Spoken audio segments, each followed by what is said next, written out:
All right. Coming down in 3, 2, and 1. And welcome on into the victory edition of the Blue Horseshoe Podcast. He is George Bremer. I am Ryan Hickey, live as we are after this Colts victory over the Carolina Panthers, 27-13. George, my only question maybe to you this entire pod is going to be this. Where were you for the Kenny Moore legacy game?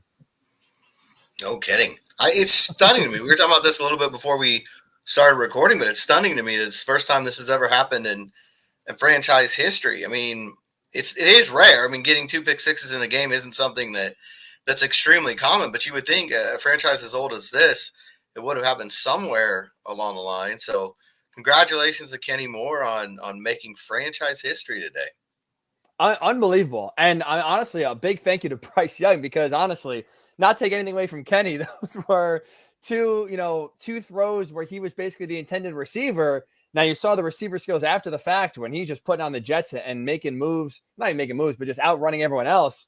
This is absolutely a game where, again, you're not going to forget it, obviously, for Kenny Moore. But 2 things, George. I think, number one, not that, again, one game should justify a decision when it comes to the trade deadline, but we both talked about on Tuesday, Kenny Moore was a name out there. We discussed his future in part because he's a free agent at the end of the year. We both said don't trade him, keep him. He's a veteran leader in this secondary. And for those bitching about the secondary the last 2 weeks, Kenny Moore's the only bright spot for the most part you got. So it just almost in a way validates it makes sense to keep him.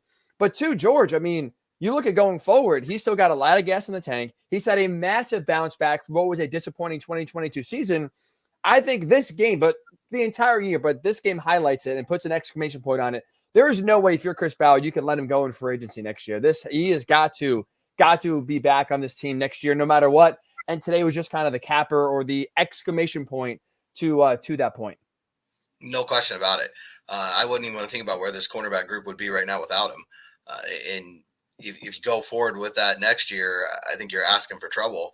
I kind of joked on Twitter that maybe they'll sign the extension on the way home, and you could justify it if that deal got done, at 30,000 feet. All the better at this point. He had the kind of game you need a veteran defender to have when your offense is struggling the way it was today. And so did DeForest Buckner. He didn't have as many splash plays, but DeForest Buckner had almost as big an impact on this game as Kenny Moore did.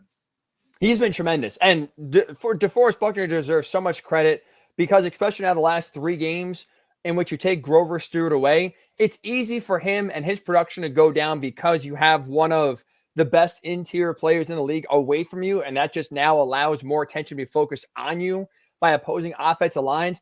And like you said, especially this game, he's been just as disruptive. Maybe not as many splash plays or not as many sexy standout box score numbers, but he has been disruptive consistently today yet again, and his pressure in part, again, getting Bryce Young uncomfortable helped help Kenny Moore be the benefactor there and getting 2 passes that were errant that went his way for touchdowns. And I want to kind of take this comment, George, by Christine Cassidy in the comments and kind of jump off with this. She called the game, it felt like a loss, it was boring. You just said it. The offense was terrible. Like, if Kenny Moore does not have those 2 pick sixes, you do the math, this game's in overtime. The offense did not look very good. 1 offensive touchdown the entire game. Shut out in terms of getting in the end zone in the second half. It was not pretty. But with that said, George, we have talked about this defense being so bad for most of the season. They've not been very good. I'm not going to sit here and complain or bitch or say, this game didn't feel good because the offense is ugly. The defense stood up. Is it the best offense you're going to face? No. But for all the complaining we have done, rightfully so, about how bad this defense, especially the secondary, has been this year, to win a game led by your defense and to win a game led by your secondary or one player in the secondary, that's a great win. That is a great win because at least in one area, the biggest glaring area of the season, you got some signs of life that said, you know what? Hey, for one game, they got it together. I'm not complaining about that. I don't think any fan should either.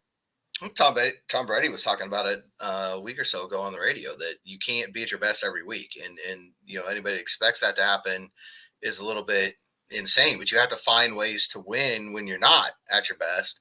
And I think as you go through the course of a season, any given year, you're going to need 2 or 3 games probably where the defense has to carry the offense. I mean, that's just the way it is. This wasn't one on paper that you would think would turn out that way. The offense has no excuse for not being able to move the ball against this Carolina defense. It's not a good defense. It hasn't been all year long. But it's good to see the defense step up on a day like this and say, okay, if you're not going to do anything, we'll take over. We'll get it done. Certainly has been the other way around a few times this year. But I think probably the best defensive performance other than Baltimore, and probably the worst offensive performance all year long. I mean, by total yards, it definitely is. I think Gardner was 4.9 per pass attempt today, which is just not acceptable. You're not going to get anywhere with that. And I think he, in particular, was a big part of the problem today in the sense that there were open receivers. He just wasn't hitting them. He didn't turn the ball over, which is good. The only turnover came on special teams early in the game, and the defense erased that pretty much immediately. But aside from that, he didn't really do much of anything today, and it allowed the Panthers, especially in the second half, to just sell out against the run, and you saw the result. And two, I think the mark of a good team, kind of going back to your Tom Brady quote, is winning when you're not at your best. And you look at just some of the pure numbers that highlight that. Like you said, I mean, Gardner Minshew threw for 127 passing yards. He was out in terms of yardage, outgained by Bryce Young. The team ran for 2.6 yards per carry. Disgusting. And then you have, a big turnover, especially early in the game by Isaiah McKenzie, where that could have been one of those momentum shifting plays. Defense comes out, slams the door. The fact that the liability on this season comes out, and when your offense plays their worst game of the season, bails you out, that's, again, the sign of a good team. And, George, these are the learning lessons. And I think one of these wins going forward, that in 2024 and 2025, we can look back on and say, oh, that's where that win is really felt now. Was it boring today? It was ugly to watch? Absolutely. But, again, the offense has been carrying this team for most part of the season, right? They've been a top 10 offense this season. And most games they win, the offense looks great. Most games they lose, it's because the defense can't get a stop, especially what we saw the last 2 weeks against the Browns and against the Saints. The fact that the offense had their worst game of the season. Now, again, the turnover battle was won, but early on, a bad turnover that could have really kind of flipped the game. The defense stepped up, and I think that's what you want to see. And that, to me, again, going forward here, what a true championship team is built of is you find ways to win even when you are not at your best. And again, that to me is what this Colts team did. And that's when we talked about when Anthony Richardson was out for the year, why it still meant something to win games and just compete, and why they should not have gone in the tank and just hope to lose every game.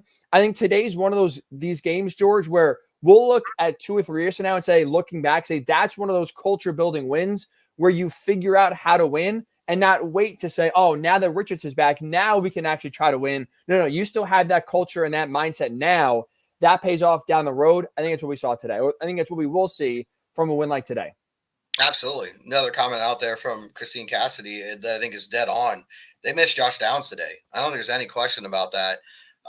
That passing game just could not get untracked, and he's been the guy when Carolina or when Cleveland and New Orleans did basically the same thing Carolina did today in the second half. Downs has been the guy that's been able to move the chains, get those catches underneath.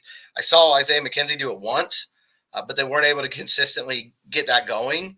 And, the result is that the offense really wasn't able to do anything in the second half. And like you said, for the defense to step up in that kind of situation and not just hold on, but extend the lead themselves, it's the kind of thing that pays off, a year from now, 2 years from now, because a lot of these young guys were out there and were a part of it. And along with that, granted, Carolina's offense is in a lot of trouble. It's in a bad spot. But so is New Orleans, and it didn't stop the Colts from letting them wake up and have a huge day. Maybe not as bad as Carolina, but not anywhere near the 511-yard juggernaut they were a week ago. But I think the corners today deserve some credit. Not just anymore. Jalen Jones had a good day. Darrell Baker had a good day, which is very necessary for him after the last couple of weeks that he's had. So, those are baby steps forward. And the fact of the matter is, they're not going to play a lot of great offenses the rest of the year. So, yes, Carolina's struggling. And, yes, Carolina's towards the bottom of the league in almost every category. But you're going to face a New England team that's struggling next week. Then after the bye, you're going to face a Tampa Bay team that's been struggling, especially the last 4 or 5 weeks. So this is not Cincinnati's probably the next team they're going to play that really scares you when they have the football. So you need performances like this. And I think for the defense to get some confidence here, get things going, as Wyatt Law pointed out, Defo had a heart-to-heart with the defense this week. Zaire Franklin also was very vocal in saying, this has to end now. And I know Zaire wasn't able to play, which makes today even more impressive. But this defense answered. They were under fire, and rightfully so, after giving up 38 points a game during that 3-game losing streak. And they didn't just correct the ship. They were the reason the Colts won today. And 2-1 with one of their best defensive line players in Grover Stewart, maybe the one into DeForest Buckner. And Zaire Franklin's been their best linebacker this year. So 2 of your key pieces in the front 7 are not on the field. I get it, like you said, the Panthers stink on offense. They stink. But you know what? Even going back 2 weeks ago, I mean, you have P.J. Walker and the Browns hang 39 points on you. I get it. Again, we talked about all the breaks and the Colts shooting themselves in the foot with turnovers and such. But the defense still let them in the end zone all but the one strip sack time. And again, P.J. Walker playing and scoring all the points when he was on the field is inexcusable. And it's one of those things, too, where it's like, with how bad the Colts defense has been, like, I don't think anyone's in a position to complain today because it is baby steps. Like we talked about development, and it's like Jalen Jones showed some strides today. Well, you could say, oh, well, Bryce Young stinks and his Panthers offense stinks. Well, George, I'd rather have that versus us sitting here and saying, wow, he got torched, and this is one of the worst offenses in the league. We're in big trouble here. So it is one of those wins where it's not sexy, but I think it's necessary because your defense stood up. And 2, I texted you. I've had a lot of people like to call me the mush, and I like to push back. I call more coincidence, bad timing, where I'll say something and the opposite will happen. And I did text you after the first Kenny Moore pick six. I think at that point to make it 20-6, it's a game over. Like with the way Carolina's offense is looking, like there's no way they're coming back. And then all of a sudden you start to see the Colts offense just stop, go dead. You see some explosive plays happen. It's like, oh boy, like this, they have called my shot too early. But to Kenny Moore's credit, as any sort of momentum is building, he took it away and made a play to end the game. And so it is one of those things where I think it's a big learning lesson for this defense.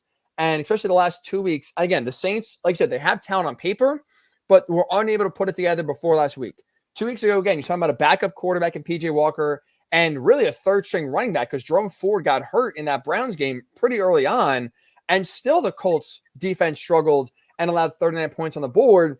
This is one of those wins where I don't care about the quarterback. I don't care about the level of competition or where the Panthers offense ranks. They needed a game like this in the worst way just to get some positive momentum going forward that he hopes build off of what is an equally depressing to watch Patriots offense next week. This is a nice building block, bare minimum, to get some confidence rolling in the right direction where we should this time, or I guess really earlier since it's a 9:30 Eastern kick next week, but a little earlier this time next week, be talking about a 5-5 team. Yeah, I mean, and I think if nothing else, it gets the taste of last year out of your mouth. I mean, with the slide happening the way it was, I don't think a lot of people really thought they were going to go 1-10 again down the stretch like they did last year. But you're bringing back too many of those memories. You're bringing too much negativity in the locker room, and now you're able to get this win, get that stink away. Like you said, start thinking about trying to go to Germany, get to 5-5, and see what you can do after the bye week as far as trying to stay in this playoff picture and make something happen, make something out of this year. So, it's an important win in that regard. It's not one that's going to go down in the memory books. It's not one we're going to be talking about 10 years from now about what a great performance it was, unless you're talking about Kenny Moore, who should be, by the way, the AFC Defensive Player of the Week. I haven't looked at all the other stats. It's going to take a pretty phenomenal performance to knock him off of that pedestal, I would think, after the 2 pick sixes for touchdowns. Also want to give a shout out to Julian Blackmon. He's been playing really well, had another huge day today, blew up a couple drives. And as Wyatt Law points out in the comments, Shaq Leonard, again, and it's a 3 or 4 week stretch with him now where he's been between 7 and 11 tackles. He was a leading tackler today. Splash plays aren't coming, but he will tell you that's because he's not in on third down. And we'll see how that goes. I mean, he's definitely getting more back. He's not anywhere near the maniac. He's not, changing games the way that he used to. But he's become a very efficient defender for them, which they're going to take anything and get right now on defense. Absolutely. I mean, and that's the thing. He led the team in tackles today with 10. And like I said, I'm glad you brought up him, and I'm glad Wyatt did comment. If you have any comments about your biggest takeaway from the game, write in, please. We want to hear him right now on YouTube. It's a joyous occasion, first win in almost a month. Let's enjoy, live it up here, and soak it in as the Colts do go to 4-5 on the season. If you are joining us for the first time, welcome. He's George Bremer. I'm Ryan Hickey. This is the Blue Horseshoe Pod. We're here every single post game, every single Sunday, reacting to losses, or in this case, a nice win. And George, right, since the last time we spoke on Thursday, Shaq did have his comments about not making splash plays and being upset about his role so far this season, even though he feels like he's 100%, made some of the coaching staff, I guess, didn't trust or didn't believe that he was at that level because, like you said, they're still not letting him go completely. Without Zaire Franklin on the field, again, were the splash Shaq plays there? No, but I think he was still solid enough and still, again, just a tackling machine where even though we're seeing about maybe 75% of the production from Shaq, he's still been a very solid defender. And still, that only shows you how high the ceiling is for him to go and how much better this defense can be if we're talking about a hopefully 95%, 100% Shaq Leonard here in the next few weeks. Yeah, there's no question. I think watching him and his ability to get back anywhere near where he used to be is one of the many things that you can still have an interest in this year. I think when Anthony went down, there was a lot of feeling of this year's shot. The one thing that mattered is watching from the sideline. Now I think they're showing you, there's a lot of other things out there to pay attention to. Maybe they get Juju Brents back next week. There's a possibility of that. It's not guaranteed by any stretch of imagination. Probably the smart play is to not bring him back in Germany and let him get 2 more weeks with the bye week, but you never know what's going to happen in that situation. But I know he's close. I'll say that. He's close. And so, if he can get back within even after the bye and you can watch him grow and see how he develops, hopefully this isn't a long-term thing for Josh Downs and he can get back out there and develop. Alec Ogletree, or I always want to call him Alec Ogletree. This is why I call him Drew instead of Andrew, because it's easier to remember. Drew Ogletree, again, another comment from White. He needs more targets. You're starting to see him really step up and make plays. We'll see if Jelani Woods is able to get out there at some point this year. There's a lot still that we've not seen, just in terms of personnel and groupings and packages. That you'll get to see some different looks, over the rest of this run. And again, they pointed it out on the broadcast. The Colts have the second weakest strength of schedule remaining in the NFL. So there's a chance here, to if you got to win ugly, it doesn't matter. There's a chance here to get back into the race. And to that point, you're going to need your defense to play the way they did today going forward to have any sort of chance to be a playoff contender, And that's why I think you look at this win today. I'm very excited. And I think you should be as well for, even with how ugly it was, the fact that how they won, I think, in this game is important. Relying on your defense to win a game here and limit the Panthers to just one offensive touchdown, I think is big. So big for sure. And also just going back to Shaq, one other point I want to make quickly here. I don't think this is what the coaching staff is doing, but I think it is having a ripple effect in a positive way is I think in maybe still keeping the training wheels on Shaq, and you kind of heard it for the first time, his frustration when he talked to the media. It almost feels like now he has a chip on his shoulder again, where now he's like almost out to prove like, oh, you don't think I'm making enough splash plays? Well, screw you. I'll go show you. Again, we didn't really see the splash Shaq, trademark Shaq plays with the peanut punch fumble or a game-changing interception. Kenny Moore took over that role today. But again, led the team in tackles. If he can kind of have that mindset of, oh, you think I'm not making enough splash plays? I'll show you. I think it only, again, adds a little bit fuel to Shaq's fire. Not that he needs it, George, but I think almost in a way serves as an extra motivator, really kind of have him play with his hair on fire next week in Germany and then going forward here the rest of the season. An angry Shaq is generally a really good thing for Indianapolis, especially when he's got that chip on his shoulder and he's out there trying to prove something to somebody. So I think that's something they're going to feel good about moving forward. But along those same lines, he's been bringing that energy the last few weeks. You've seen that version of Shaquille Leonard out there who's, yelling on the sidelines, very animated on the field. And I think that's something that this defense feeds off of. Absolutely. Absolutely. And again, that's been one where the defense today carried the day, part of which because the offense and did not play well very whatsoever and really benefited from their only offensive touchdown drive of the game from one bad Carolina mistake in the offsides on a punt, another bad call by the referees to keep the drive going on third down. That was not an unnecessary roughness, just a clean football tackle. Credit to the Colts for finding the end zone and capitalizing on the Panthers' mistakes. But a game, George, where the offense came crashing down. They played very poorly for the most part, at least until the game was decided on the fourth quarter. They kind of got alive a little bit in Jacksonville, but for the most part, 3 quarters when the game was up in the air, did not play very well. Easily or arguably their worst offensive performance here. Let me ask you this. Is this a bad game? Like going back to Tom Brady's comments before to lead the podcast, hey, look, everyone has bad games. You can't play at championship level every single game. Was this a bad game from the Colts offense? Or was this a sign maybe of things to come where, hey, look, they still managed to tread water without Anthony Richardson, still be a top 10 offense. But now with more tape out, you're starting to see defenses figured out. And maybe now this offensive performance we saw in Carolina could be more of what we'll see going forward here the rest of the season. I think it's a little bit of both. I mean, it was definitely a bad game. There's no question about that. But Gardner's strung together a few of those now. I think this is 3 out of the last 4 weeks where he's had a yards per attempt under 6, which is just, you can't do that. It was under 5 today. So, he's got to be more efficient out there. I think that was sort of the calling card coming in. So he's going to be efficient. He's going to make good decisions. He's going to take care of the football. Not done any of those things consistently. Today he did take care of the football, which is, a good bonus, but he didn't really get those big plays. He didn't get the offense moving. And the receivers, there were opportunities. I mean, you can go back to several plays where there's a guy there and he just doesn't make the play. I know there was one third down in particular that sticks out where Kylan Granson's wide open and Gardner just airmailed it to the sideline, and if you get that ball to Granson, maybe you convert, things keep rolling. They've got to get a better version of Gardner Minshew moving forward. If they're going to get back into this playoff race and they're going to have a chance at a wild card run to do something crazy this year and make the playoffs, they've got to get a better version of Gardner Minshew to get there. He's got to take advantage of the shots that are there. He doesn't have to come out and be Superman. He doesn't have to throw for 300 yards. He doesn't have to do crazy things, but he's got to take advantage of what's there. And right now, defenses are giving him plenty because they're basically saying, we don't think you can throw the ball. We're going to take the run away. And Gardner's got to take advantage of those moments. It looked very much like 2021 out there again today.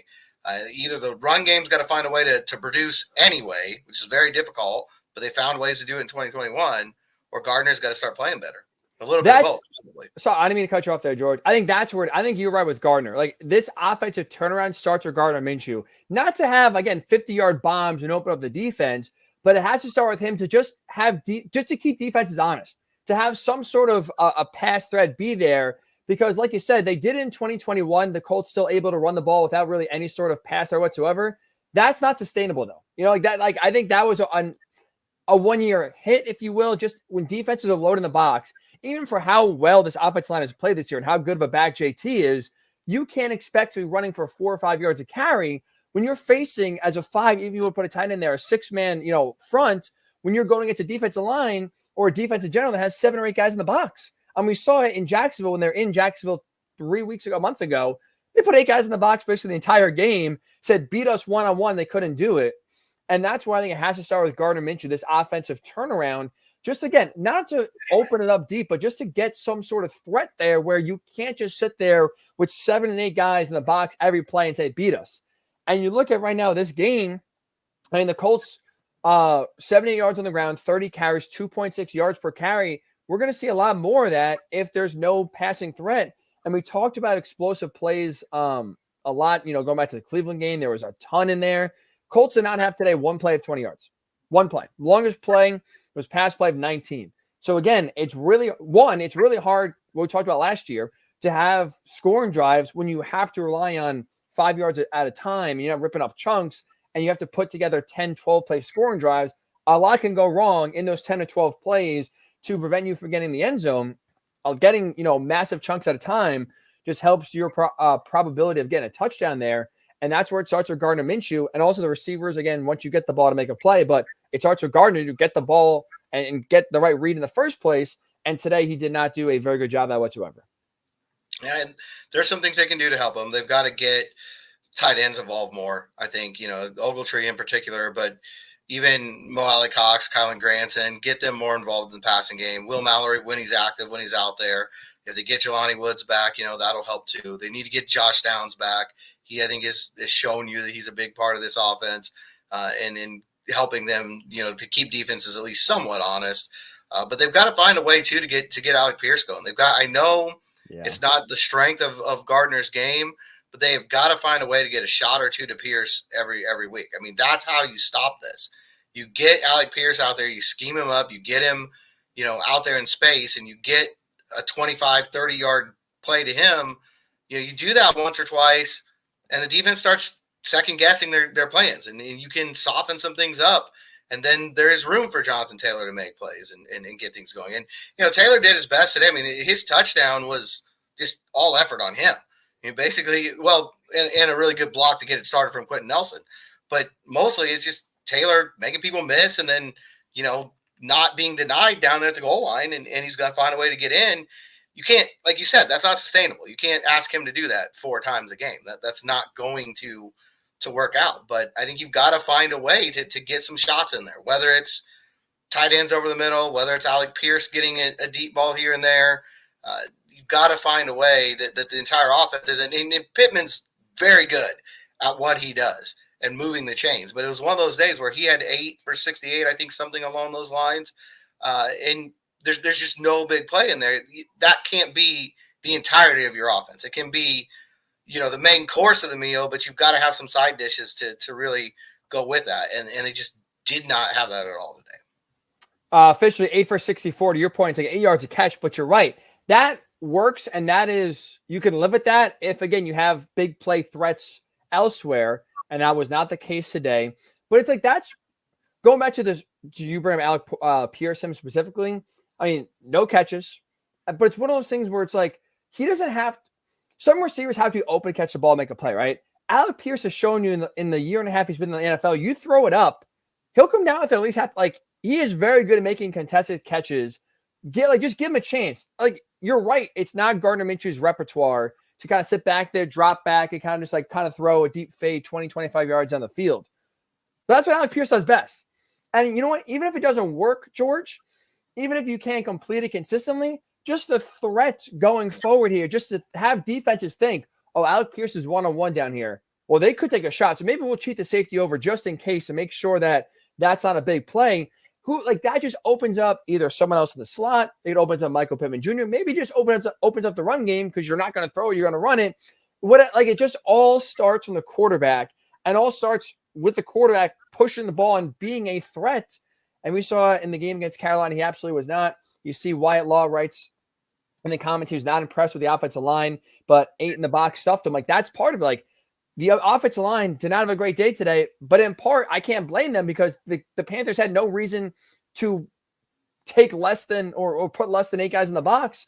There's no threat of the pass game, no threat of any big play. Again, the biggest play was 19 yards, so there's no real threat of a game-breaking catch and run to end the game. They dared the Colts to beat them over the top. Colts couldn't do it and didn't really try. I was going to say, to your point, there really weren't shots taken. I mean, there's only a handful of times all year, and most of them were when Anthony Richardson was under center, where you can really say there was a deep attempt to Pierce. It's just not where Gardner's looking.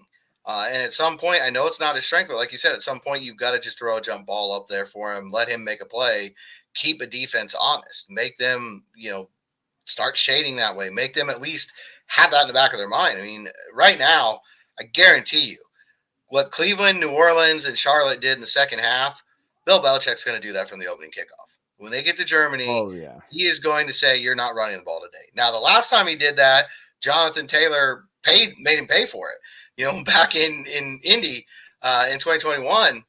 But I would assume it's going to be similar game plan to what they did last year with Sam Ehlinger, where they basically said, we don't think your quarterback can beat us, and we dare you to prove us wrong. And I think part of that for Gardner is going to be taking more chances, which sounds dumb with a guy who has not really protected the ball that well, but you've got to find that balance. That's one of the reasons that playing quarterback is the toughest thing to do in pro sports, because you can't turn the ball over because that's going to hurt your team, but you also can't be conservative to the point of never making a big play.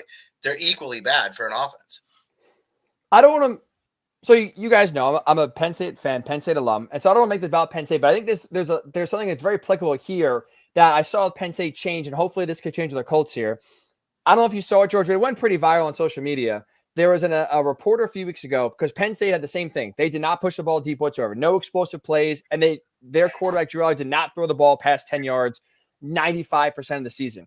So a reporter during a press conference asked during the week, like, "Hey, you ever just tell him take a shot? Like, forget the coverage, just tell him just to throw it down there, just to kind of keep the defense honest."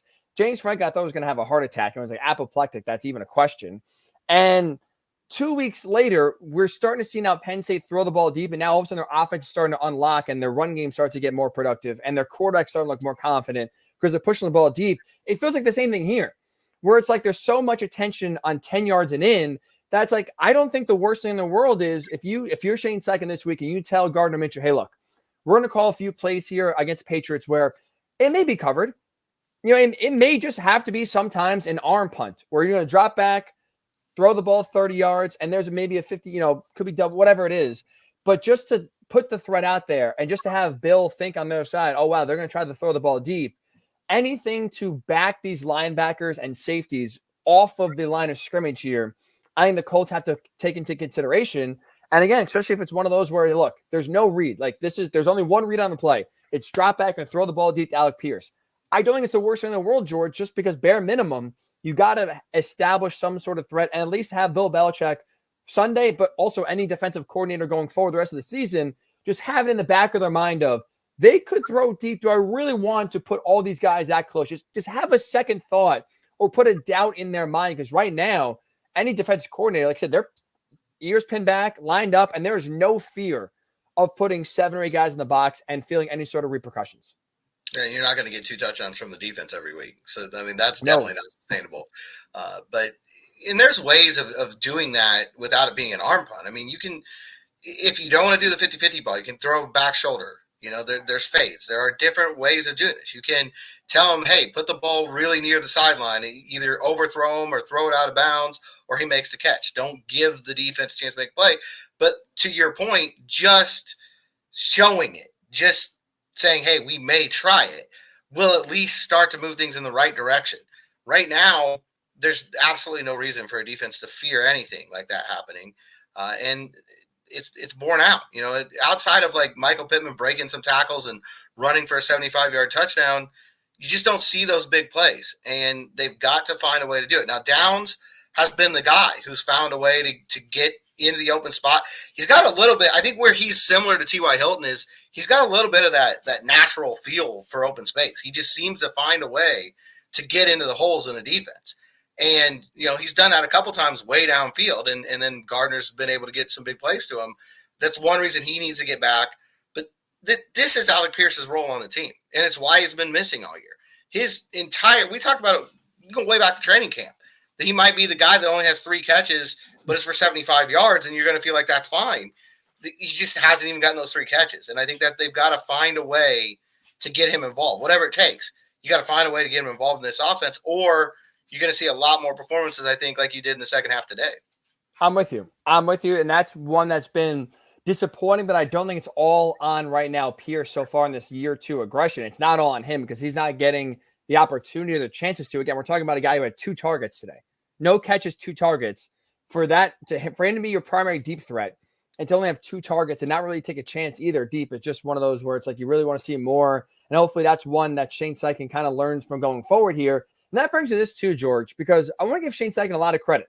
Not a very good offensive performance. And you scored 27 points, but 14 came from the defense. You have 1 offensive touchdown.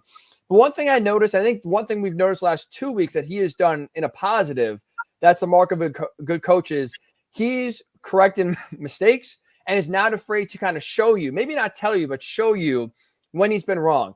You go back to the Cleveland game, right? Michael Pittman Jr. had just 2 receptions. Complained to the media about his target share and about involvement in the offense. He obviously walked it back. But we saw the next game, 13 targets. So he went from 2 catches against Cleveland. The very next game last week against the Saints, he was targeted 13 times. And that was Shane Steichen kind of telling you, maybe I messed up. Maybe I got away from one of my better receivers. I should have done a better effort in game to make sure that one of our best receivers was featured more. And I think he maybe overcorrected a little bit last week, but definitely still made the message by his play calling, we're going to get MPJ the ball early and often. Last week in the second half against the Saints, in what was for the most part a one-score game throughout most of the second half, Jonathan Taylor touched the ball a grand total of 2 times. That was it. 2 times, and all of a sudden you saw in the first quarter and a half, between carries and receptions, had 13 touches in the first quarter and a half, finished the game with 23 touches in this game, George. I think especially early on in the first quarter and a half when he was running the ball and getting the ball to the backfield, I think Shane Steichen kind of showed you, I may have gotten away from my best player last week. This week, I'm going to make sure he's involved in the game plan here. I think it's a really good sign from a head coach if he's someone that is not stubborn in his ways, is not someone that's going to just make excuses. He said, you know what? Yeah, maybe I should have got them involved more. So I'm going to make do in the next game here and make sure that they are a part of it early and often. I think it's a good sign to see from a head coach, especially a young head coach in Shane Steichen. Yeah, there's no question about it. I don't think he's going to come out in a press conference and admit it, but he doesn't have to. He's going to make the change on the field where it matters. I think I'd be more encouraged by that if they'd been more productive with the run game today. I think that's in a way he almost gave the defense for why Taylor only got it once in the second half, because he was not able to get any room again today. And it's a lot of it's what the defense is showing him.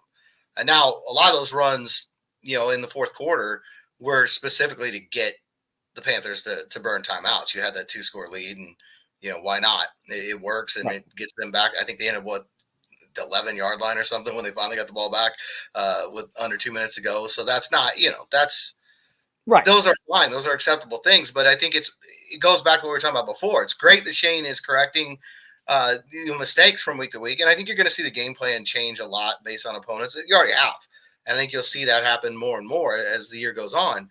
They've got to find a way to be productive with it. I mean, it's bad when your best player only touches the ball once. It's also bad, though, when he has no impact on the second half because you can't get him the open space he needs to make the plays. I think that's also, again, goes back to a reflection of the offense being so one-dimensional that, like, you brought back the Patriots game where Bill Belichick slammed the box and still Jonathan Taylor made him pay with that game-breaking touchdown run in 2021. But it's one of those where, like, that was a game where Jonathan Taylor truly, to steal your phrase, George, because you used the slide and I like it, he put on a Superman cape. And that's one of those where if you're a defense and you go into the game saying, we're going to make Jonathan Taylor be Superman, if he's anything less, we're going to really be able to shut down this offense. That's one where, especially in the second half, it's like, that's what happened. And you're not going to get a heroic performance every single time from your best player. And you have to find other ways to win, which is why, despite the offensive woes, it was hard to watch at times. We won't sugarcoat it. It was pretty damn ugly to watch this game from an offensive perspective from the Colts. But that almost makes me more excited and more encouraged about this win, because for how bad it was on offense, the biggest weak link was the defense, and they did a really good job of shutting down this Panthers offense and really, again, helped win this game. And it's encouraging with a young team to still find different ways to win. That's a true mark of a champion. Like, if you are a team that can only win in one way, you're a flawed team. Because if that one thing you do really well, and we started in 2020 with the Colts running the ball really damn well, when you can't do it, you're screwed. And that's how, again, you end up out of the playoffs the way the Colts did at the end, because they had one way to win. And when that one thing didn't work, they couldn't rely on the defense to make enough plays to win. They couldn't rely on the passing game of Carson Wentz or the receivers to make a play. It was basically Jonathan Taylor and this offensive line or bust. And when it's bust, you're screwed. There's no question. And, it's baby steps. Like you said, you don't give them a trophy for this. There's no gold star next to the game in the schedule or anything. But the Texans failed in the same situation last week. Their offense was struggling just like the Colts did. They only put up 13 points, but they didn't get the big plays from the defense. They didn't find a way to pull it out, and they ended up losing the game 15-13. Right now, after the way Houston played this week, you got to figure that's sticking in their craw. I mean, they could be 5-3 right now if they found a way to beat Carolina. And at the very least, the Colts aren't dealing with that regret. I mean, my dog apparently disagrees, but he's that way. He's stubborn. But the point is, this is the kind of game that you end up regretting if you don't find a way to get it done. And the Colts did. And then that's something, if you are going to end up making a surprise playoff run, if you are going to turn this into a shocking wild card year, or if you're just going to make games in December interesting, keep those games mattering. You've got to find ways to win games like today, and they did. So hats off to them. The opponent is obviously struggling, but you didn't do things to help them get out of that struggle. And you also got to remember too, going forward, like, right, Anthony Richardson is going to be back, right? Like this, like you hope this offense gets better, the defense gets healthier. So it's also too one of those games where it's a confidence builder where in the back of your head, yeah, sure, the Panthers stink, but also going forward here, like when we're truly trying to contend, we're going to be better. So maybe, hopefully this time next year, if these two teams match up, the outcome is different because the offense just takes care of business and goes along. But it's one of those where you can feel confidence going forward here of, oh, we don't have our A game in this area, but don't worry. I know because we've seen it already this year that if we need our defense to step up and win a game, if we need our secondary to make a few plays to win this game for us, I know they can do it because we saw it already. And on that note, George, I think I know where you're going to go, but let's just make it a formality here. Game balls, we give them out here, especially after wins. Your game ball for this Week 9 win of the Panthers goes to? It's got to be unanimous this week, right? It's got to be Kenny Moore. I mean, he made franchise history. Although, I will say, secondary game ball to Matt Gay for another 50-yard field goal. And he laid the wood on a tackle. Now, we kind of got ran into more, but he was sticking his shoulder in there. Who said punters and kickers aren't athletes? Where's Pat McAfee? He was probably inspired by Pat McAfee, although Pat's hit was much more violent. Yeah. Pat had much more to do with the tackle. Matt Gay was sort of just let the guy tackle himself, but it still works. He was the tackling dummy. Yeah, exactly. It was basically a speed bump as the guy was. But it counts. Put it in the books. It's a tackle. You brought up before when it comes to Kenny Moore basically being a lock for AFC Defensive Player of the Week. I couldn't agree more. But it had me thinking, like, what trumps 2 pick sixes? Like 10 sacks in a game? Like the Bengals play in about 20 minutes. If Trey Hendrickson has 10 sacks in a game, maybe that's enough to surpass 2 pick sixes? I mean, what Myles Garrett did against the Colts a couple weeks ago, maybe, where you're just disrupting every play and you cause a fumble that's, a touchdown, and you block a field goal because you do something superhuman by leaping over a lineman from basically a standstill. I mean, it has to be something like that. 2 pick sixes that are the difference in the game, by the way, not just 2 pick sixes. That's the margin of victory. You're right. All right, so no pressure to Joey Bosa playing on Monday Night Football or Trey Hendrickson or Von Miller playing on Sunday Night Football. You're going to need probably a strip sack, maybe a touchdown, definitely a touchdown, a blocked field goal, interception, like basically every single stat in the book you could record, get a check in there. Otherwise, I'm with you. I feel pretty good about Kenny Moore winning AFC Defensive Player of the Week for his performance. 2 pick sixes, absolutely incredible. I will agree, but a secondary game ball, if we have to give another one out here, how about a Luby? Stepping in for Zaire Franklin, getting his first career interception, not really making his loss feel terribly missed. 6 tackles. Again, there were some plays where you kind of feel like, oh, yeah, if Zaire was there, a stop would have been made. Stupid ads. That's my fault for having ESPN open and having the ads play. I'm not sure if you heard that, George. It was just at least in my headphones. So my apologies for that. But Jepson, again, does not have the loss of Zaire Franklin be obvious. First career pick. Second, again, Kenny Moore is obviously the headliner. Let me like a secondary game ball, if you will. Give it to Olivia for stepping in nicely. Yeah, along those same lines, Eric Johnson comes back from injury, getting some more snaps because Grover Stewart's out, gets his first career sack, and then Adetomiwa Adebawore also gets his first career sack, also likely on the field because there's more snaps to go around with Grover Stewart out. So, would those 2 guys have made this defensive performance even better? Probably. Maybe Kenny Moore would have outscored the Panthers if those 2 were there instead of losing 13-12 as he did. But he made it close. He put up a fight. But I think you saw some guys, one of the things that we talked about during the week, and people can go back to those pods if they want to, is that the defense has not done as good a job of sort of covering up the holes as the offense has done. That you notice the absences more on defense. And today they did. And granted, a lot of it has to do with the opponent, but they were able to get some guys who aren't regular contributors, whether it's a Luby, whether it's Adebawore, whether it's Eric Johnson, who came in and made plays today and helped make a difference in this game. And along that point, too, you just highlighted, like, you saw contributions from depth on this team, which is another concern and question we had about this defense. Not only are they good enough to make plays when they're all healthy and not suspended, but God forbid if someone got hurt, and we saw at all 3 levels, replacements coming in, even the secondary outside of Kenny Moore, like Darrell Baker Jr., solid. Jalen Jones, like they're not, even though you're not going against good receivers, right? Adam Thielen's had a pretty productive year. So that's maybe I'll take that back for him, specifically. But it's also like these guys have struggled. So if you're not playing well and you're going against bad players, where's the chance that could continue? Right. So there's an absolute chance that the bad receiver you're going against can take advantage of the bad DB or the bad linebacker or the bad replacement defensive tackle that's on the field that you could taken advantage of. And to their credit, the depth on the Colts stepped up. Again, opponent aside, they played well in a spot that you needed this team to play well in, where there was really the game was on them. And that's another encouraging sign that not only did your defense get you the win today, but it's also the depth and who contributed to this defensive effort. I think is also another reason why, while it was an ugly win, George, this has to be a win that you cherish even more because of how ugly it was, but how they won defensively and who made some big contributions, guys you don't really expect. Yeah, and I think coming off 3-game winning streak or 3-game losing streak, any win you should cherish. I mean, that's just, you're in a funk and you don't want that to continue. You don't want it to become an even deeper slide. You're able to find a way to pull it out, and now set your focus on Europe, where the Colts, I believe, are 0-1 all time, having lost to Jacksonville and London in 2016. So go over there to Germany. It should be a home crowd for Bernhard Raimann, right? He's from Austria. That there should be some simpatico there. And you get that. Kenny Moore had his family in the crowd today.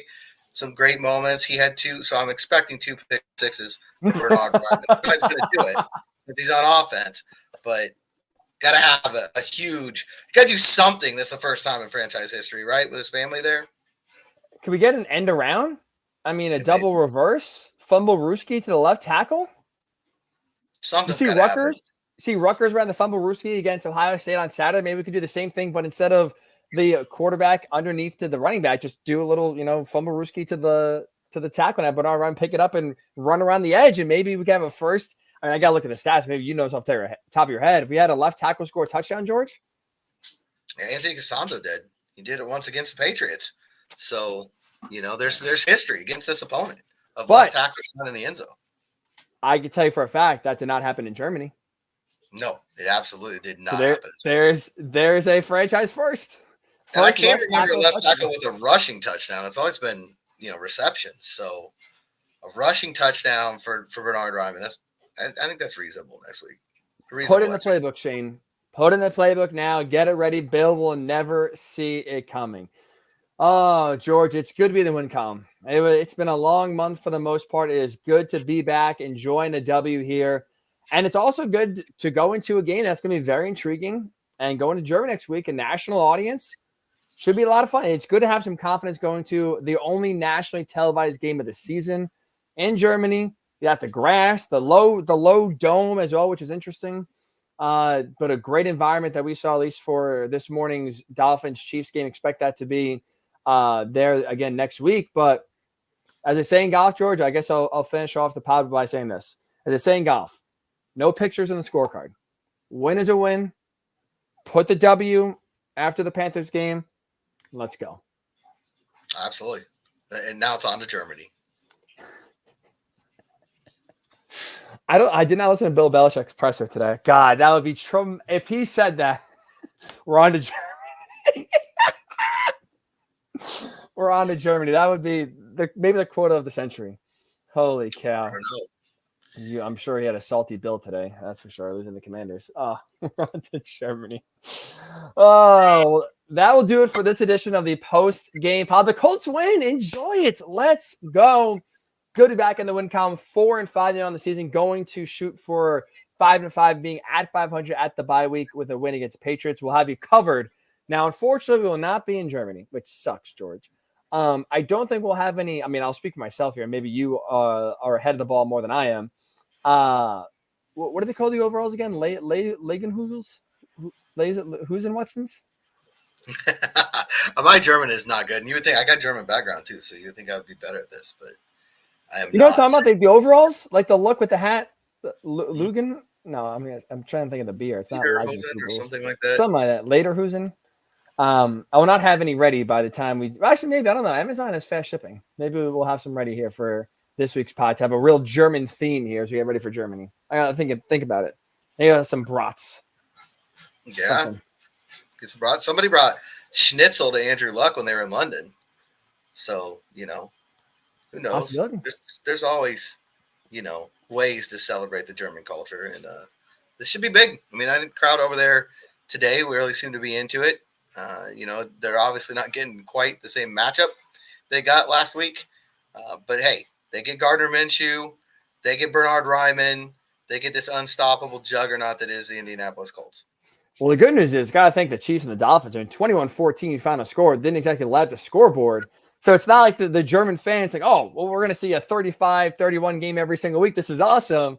And they have to recalibrate their expectations of what to expect offensively, especially if what we saw today continues next week.